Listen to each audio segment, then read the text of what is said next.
Sage Wanderer here, and welcome to my new series that I call The Confessional. Dun dun dun. So, this is where I confess my sins. And you might be like, Sage, why would you do that? Well, in an effort to be 100% transparent in my autobiography, I realized that I am going to have to talk about the dark side of Sage. I'm going to have to talk about not just the things that were done to me that hurt me, but the things that I in turn did to other people that hurt them. Now, I will say this, I've tried to live a life that did not hurt other people. That the scripture of it's better to tie a giant rock around your neck and throw yourself into the ocean than it is to offend another person, especially a child, is something that I live my life by. But sometimes, despite our best efforts, we still make mistakes that we regret.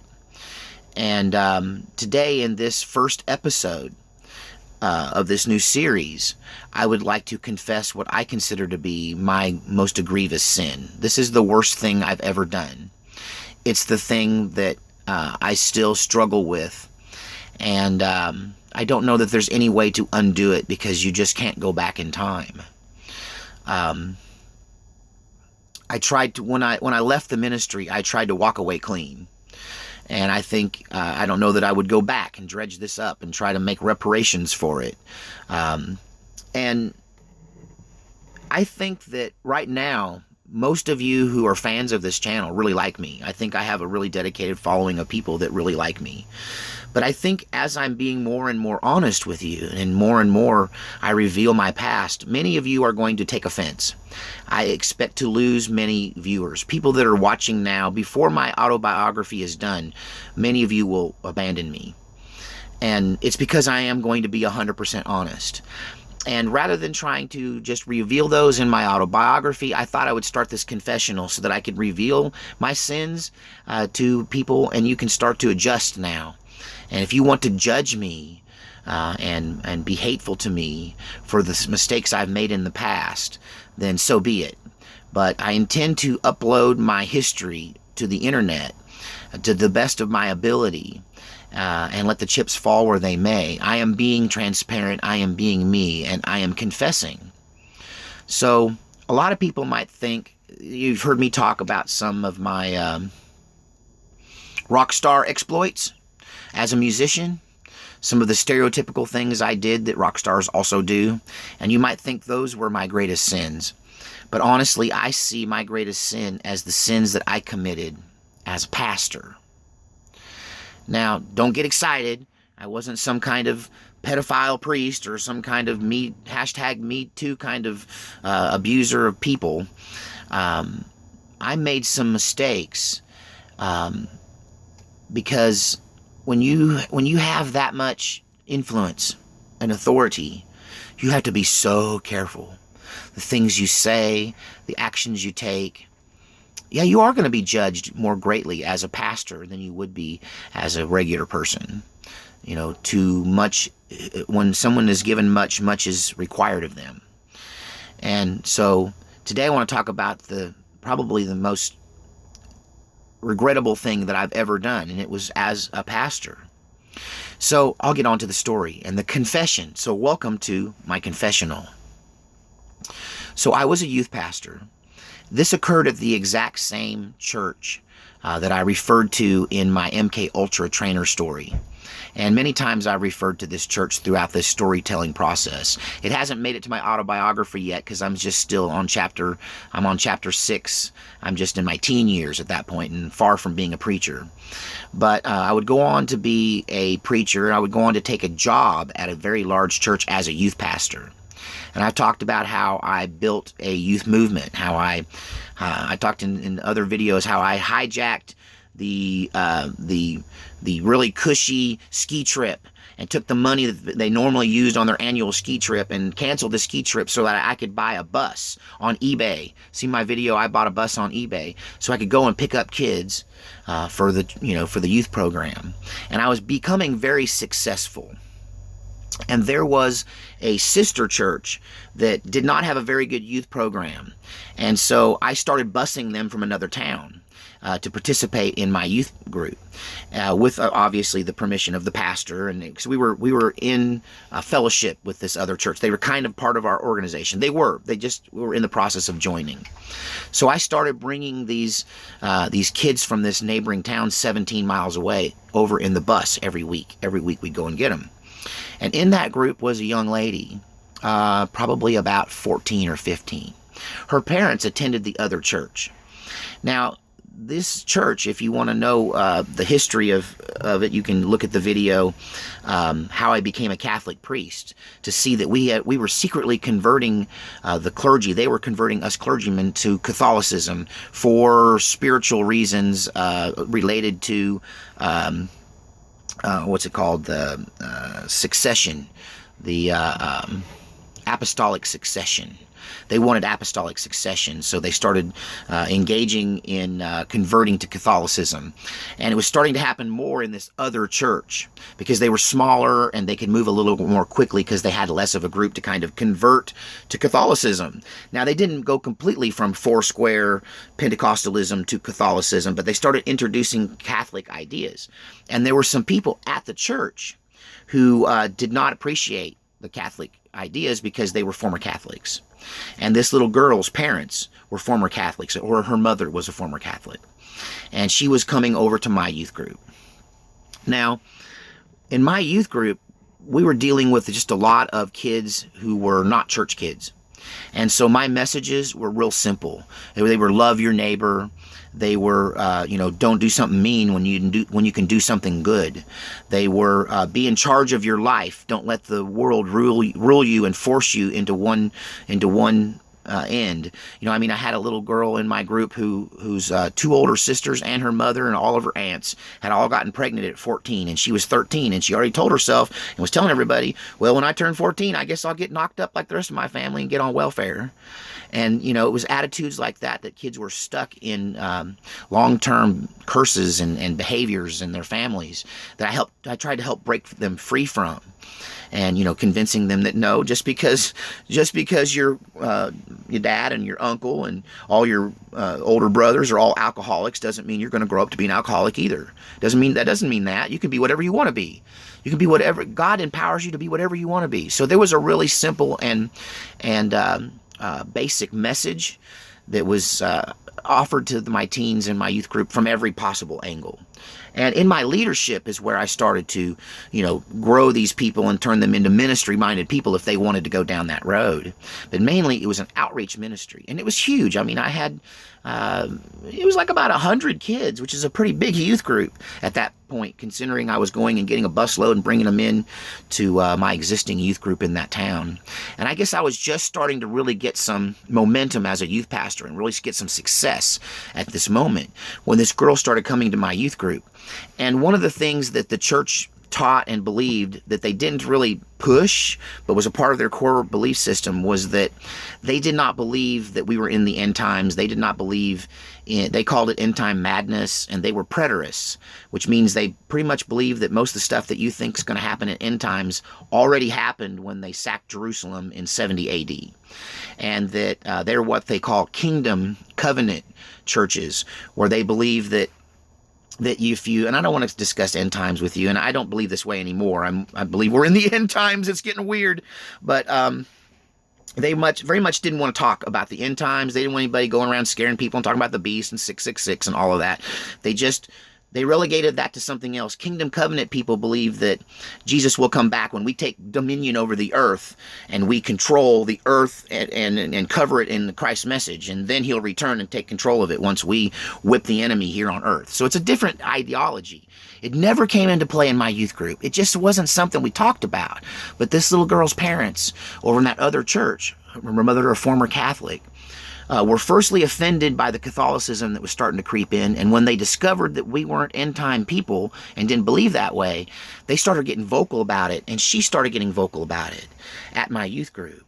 And it got back to one of my leaders who was the daughter of a deacon, and she brought it to her father, the deacon, and it ended up at the pastor's desk, and of course back to mine.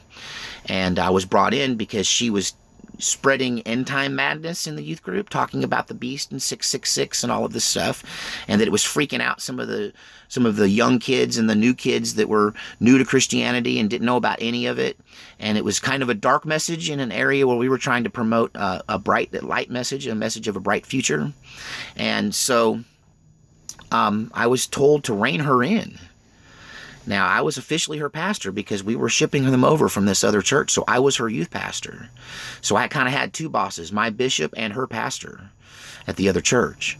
And they were all in agreement, along with the leadership of the church, that I was to make her cease and desist this discussion at my youth groups and get her to stop talking to her little friends about the end times in my youth group.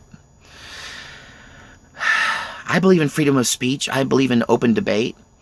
I offered a counter debate that we would instead of silencing her, we would try to convince her and educate her and get her to see that talking about this kind of stuff in the youth group was not really beneficial really to these kids, because many of them were living in hell right now.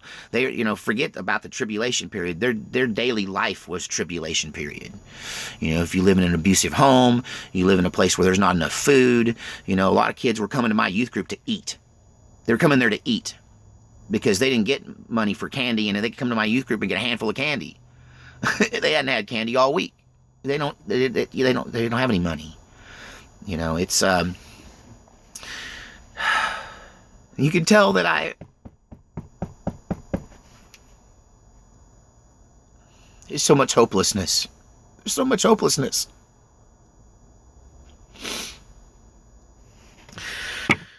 But the leadership in this church, the same one that turned the lady away because she was crazy, with the MK Ultra story. I got a lot of problems with this church. If you want to see how my story about this church is, my video is called "How I Left the Ministry and Why I Left the Ministry and How Now I Live on Grace."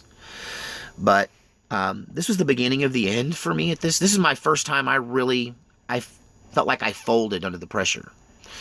So I did sit down and have a talk with her, and they told me, you're going to have to draw her up straight, and if she didn't stop this, we're going to do something about it.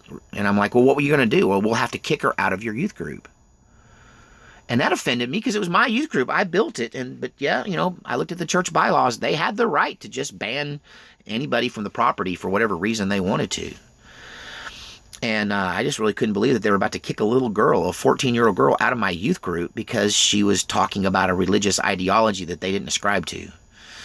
So I had a talk with her, and I tried to get her to understand that maybe she was scaring some of the young kids, and she got very defiant in her First Amendment right and her right to speak her piece, and that I wasn't going to silence her. And I was trying to make her understand that I wasn't trying to silence her, but people over me were, and that maybe she could do this in a more discreet way. That will you sit down and let me talk to you about these ideas and share with you the biblical background? And she said, no, my parents wouldn't like that. They tell me that this is all wrong and you guys are all wrong. And I'm like, well, why don't your parents quit? And she goes, well, there's just not a good youth group, and I want to come here. I have a right to be here. I don't have to quit because... And I'm like, but you don't believe like us, And she said, but this is the place to be. This is where I want to be. You guys are giving me a ride over here. There's nothing in our little town over here. There's a neighboring town. It was a very small town, 17 miles away. And so I didn't get anywhere with that, and I let it go. And I went back to the leadership, and I went, look, can we just ignore this? Is this really a big deal? Do we have to do this? Why are we throwing down over this one thing? And at this point, after I talked to her, her parents quit that other church. And they were letting her come to the youth group. They're going to let her come to the youth group. I thought it was over when they quit. I thought, okay, maybe this is over and I won't have to do anything and I won't be forced into a corner. But I know you guys were wanting a big salacious story, but this is pretty heartbreaking for me because I feel like I broke this little girl's heart. Because at the next youth meeting, they laid a trap for her. And without any parents there, they dragged her into a room full of people in their 50s and 60s who were the clergy and the board and the power brokers and leadership in that organization. And they tried her. They grilled her. They tried to convince her she was wrong. They told her she did not have the right to speak doctrines that they did not agree with, and didn't give her authority to do that. And if she continued, she would be asked not to leave. She said she was going to continue, and so they said, okay, fine. I mean, I just sat there with my hands in my... I should have defended her. I should have quit.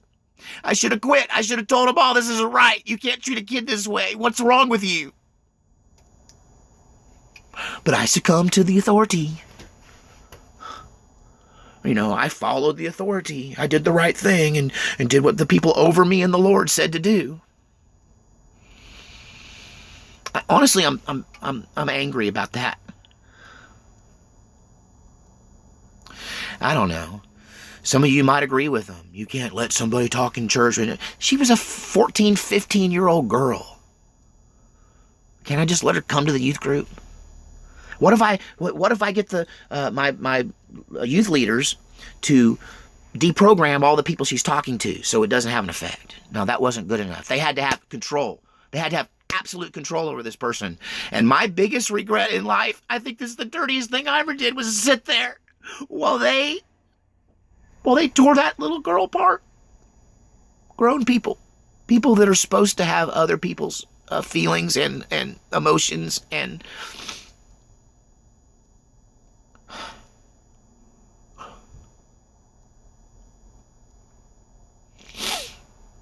The worst thing I ever did. And as I go down this confessional, you're going to see other things. You're like, oh, that was way worse. You're going to see, sins of the flesh confessed here. And you're going to go, wow, how come that wasn't the worst thing he ever... Because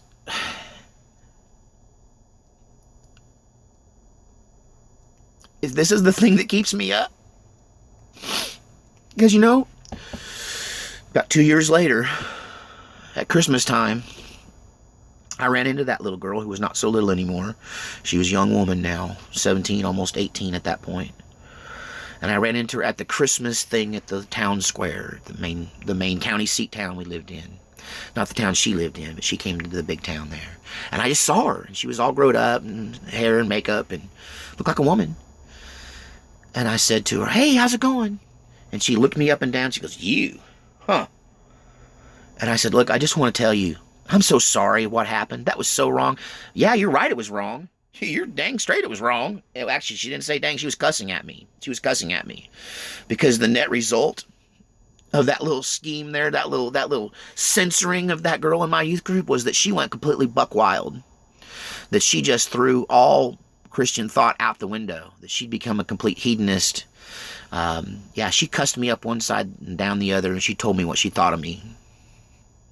And I didn't defend myself, because I agree. I was a coward. I was told if I didn't bring that girl into that meeting and back them up, they were going to fire me. I had 2 little kids of my own that I had to feed. That was it's a lot of money. I was on salary. It's my job. To give you an idea, I would get paid what a tenured teacher would get paid in public schools. Like somebody that'd been there for a while, Like probably top pay for a teacher is what I was getting to run that youth department. And so I made the decision to cover my ass.